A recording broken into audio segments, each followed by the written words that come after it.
Josh Hader signed with the Astros. Can't say I saw this coming a few days ago, but I think everybody saw it coming as of yesterday. I don't know. Let's get into it. Welcome, everybody, to the Touch the Bases podcast. We're back in the studio, which the studio's changed a little bit. I had to work on some stuff. I didn't like the way it was looking, the way it was setting up. I'm not done. I was out of town for a couple days. I missed a couple days as far as uploads, but I am playing catch up. I am recording. So anyways, get on to the main point. Josh Hader signed with the Houston Astros. He did a 5-year, $95 million deal, which actually makes him the most expensive reliever to ever sign. Some of you, relax, are going to say, oh, well, what about Edwin Diaz? He signed a $102 million deal with the Mets. Well, honestly, technically, yes, and everything, but technically, after deferrals, he made $93.2 million last year. So technically, he made a little bit less than Hader did, and Hader's going to sign a $95 million deal while he's playing. So technically, he is the most expensive reliever to be signed. I know, I'm tired of saying technically, but it is what it is. Hader's deal includes a no-trade clause, so it looks like he's going to be in Houston for the next 5 years. I mean, he's decorated as, I would say, arguably the best closer that's in the baseball right now. I'm, rocking some Padres stuff, RIP, and it didn't work out for them. They couldn't afford him, but I wish they kept him there. That or went to another one of the teams that I root for, whether it was the Diamondbacks or the Mariners. Mariners didn't have the budget for him, but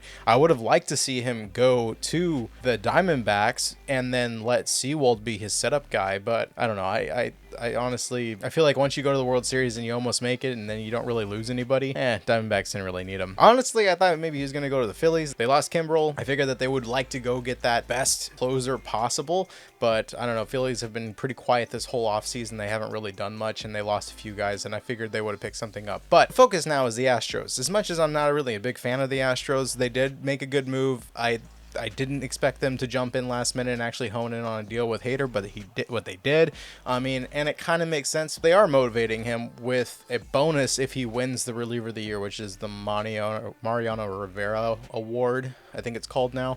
And that's a good incentive. Not only are you going to be signed with all the money, but you get more if you pitch the way you pitched in San Diego. Makes sense. It's a good move. It's a good clause to have in there. It gives them opportunity to actually have something to gain or something to achieve versus him just getting his money and then they don't have really any incentive for him to be good besides his normal pay because he has a no trade clause. So as far as the nitty-gritty details of how he could get out of there if they wanted to trade him in some form or fashion, there's always loopholes. I don't see anything as of right now, so he's gonna be locked in as an Astro. Doesn't sound good for my Mariners because he's going to be hard to hit. Now he's coming over to the American League. It's making things even more complicated for the Mariners to make it into the postseason. Padres, you lost him, and honestly, Diamondbacks, you don't have to worry about him anymore, so that's a good thing for them. Now, during this offseason, the Astros did lose quite a bit of relievers, and then also they lost a left fielder and their catcher. This is a kind of a good and bad thing because there are options out there for the Astros to collect, but they lost, let me go through the list. Ryan Stadnick, he had a $3.6 million deal. That's cleared off the books. Phil Maton, he had a 1-year, $2.55 million deal. They're going to be the two pitchers. And then Michael Brantley, he's getting up there in age, but he still was performing. Someone's going to pick him up. I know, because he's only got a couple of years left, and he could still be a good addition. I don't know who's looking into him, or maybe he'll retire. I have no idea, but he is getting up there in age. But he was the big one that they were spending a lot of money on. He had a 1-year, $12 million deal. And then last is Martin Maldonado, and he had a $4.5 million deal last year. It was slightly less the year before. But if we total everything up as far as what they're not paying in 2024, or at least in this offseason, it came out to $22.6 million total that they have to spend. I don't know if they have an increase in their budget, but their general manager, Dana Brown, is it Dana Brown or Dana Brown? I don't know. He openly acknowledged in the weeks of the winter meetings that his team doesn't have a ton of financial flexibility heading into the offseason. So I'm going to assume that they only have what they got rid of. And being the fact that they gave Hader $19 million per season in his contract, that eats up a lot, which means I don't know if they have a little bit more. They have a really good, strong fan base. There's a lot of Astros fans out there, but I mean, 19 million is now eaten up per year out of that 22.6 million, and it only took one player. Now, let's be honest, the relieving setup, the relieving pitching, their bullpen is very strong now. It's looking pretty deadly if they can stay healthy. They still need a left fielder. You don't have a left field right now. Don't expect Yordi to go out there. Jordan's not going to leave the DH spot. Not with his bat. He doesn't have a good glove. He's not fast on the bases. He's staying DH. So I don't know who they're planning to put out there. You can make speculations, but I'm assuming they're going to look for either a prospect or make a trade somewhere to obtain a left fielder. Because at this point, $3.6 million. That's all you have to spend if there is not very much flexibility in this offseason as far as payroll. That's how much we know about, whether it's 10,000 more that they increased, but that's their version of not flexible. I haven't been able to find any reports of exactly how much they have available in cap room. This is just adding up who left and then what's possibly available. But subtracting 19 million per year, I don't know, guys. I don't know. There's not very many options. On top of that, you still need some reliever arms. I would say right now they have three. You have Abreu, now you have Hader, and then you have Presley. Presley's an interesting one. He was their closer. He was the one that you trusted last year. He was dominant in the postseason. When he was out there pitching, he shut people down. You knew the game was over as soon as he jumped in there. Hader is that guy that everybody talks about, is the best of the best. He's now teaming up with the best of the best in the American League, arguably, for closers, and joining that team. So given all the hype of Hader, I'm going to guess that he's going to be the new closer, and Presley's going to get pushed back to be a maybe 7th, 8th inning guy, or maybe just an 8th inning. Abreu, 6, 7. That's my guess. That's their options. Can they do that every day, depending on their starting rotation, if they're doing okay or they're not doing okay? Their rotation's not bad. It's relatively the same. Do they need to go get another reliever? They don't need to, but it would help.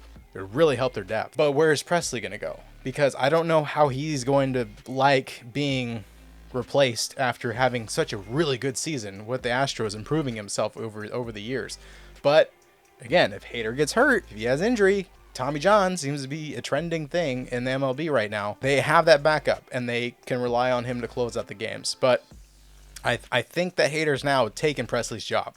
I'm just going to say that now. And plus, there's a lot of guys on the Astros as far as pitchers, starting pitchers, that didn't do too well last year that'll probably do better this year. I'm going to assume that Hunter is going to do better, but he had high anticipations and didn't perform. But I can see him coming out this year and being a strong person in that rotation. I think he's a number 2 or number 3 right now, based on FanGraph. I did not look that up, so I could be wrong. You can call me out if you want in the comments. Last thing I'm just going to touch on, it is a big move. It's really going to help the Astros 100%. Still need to go get a left fielder. I don't know if they're going to call up somebody from the AAA to fill that role, if they are going to go with one of their normal bench guys from last year that backed up Brantley. And this is something that maybe I should have dug a little bit deeper into, but I would assume that either the left field's a priority at this point or the catcher's going to be a priority at this point. Those are two bats that were very dependable.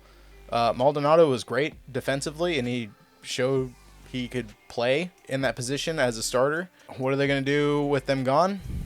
I really don't know, but if you don't have a ton of flexibility per se, $3.6 million is not going to get you a star catcher and left fielder. So should touch on the fact that Dusty Baker did retire, kind of. I guess he retired from the Astros for managing after this last season, but I think he took the stakes in the Giants, and he now not only just a part owner of the Giants, but he's in baseball operations, the president of baseball operations for the Giants, which means the Giants are probably going to be spending a little bit more money now that he's accepted a new role, moved up in the world. So they hired Joe Espada, I believe that's how you say his name. Now, before he was with the Astros, which was before 2017, and before he was a Marlins minor league coach, I believe, or a Class A team coach, and then also infield coordinator for the Yankees and third base coach for the Yankees as well.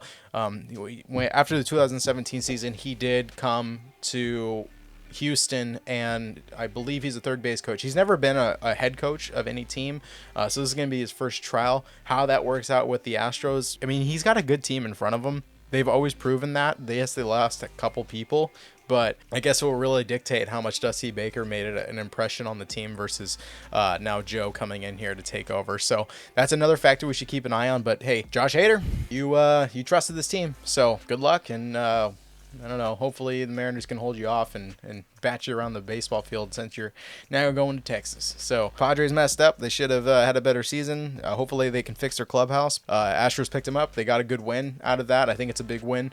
But I don't know what they're going to do as far as replacing catcher and left field. If you guys have any ideas or anything that you would like to add to this that maybe I missed, this is kind of short notice, and I'm not a huge, keen, deep research on the Astros, please let me know in the comments below. And if you haven't already, please subscribe. We've had this channel now for a week and a half. We're going on 2 weeks, and it's growing slowly, but I do appreciate you guys starting from the OG from the beginning. I think the first 100 I'm going to call OG subscribers. So I really do appreciate you guys, and I'll catch you on the next one.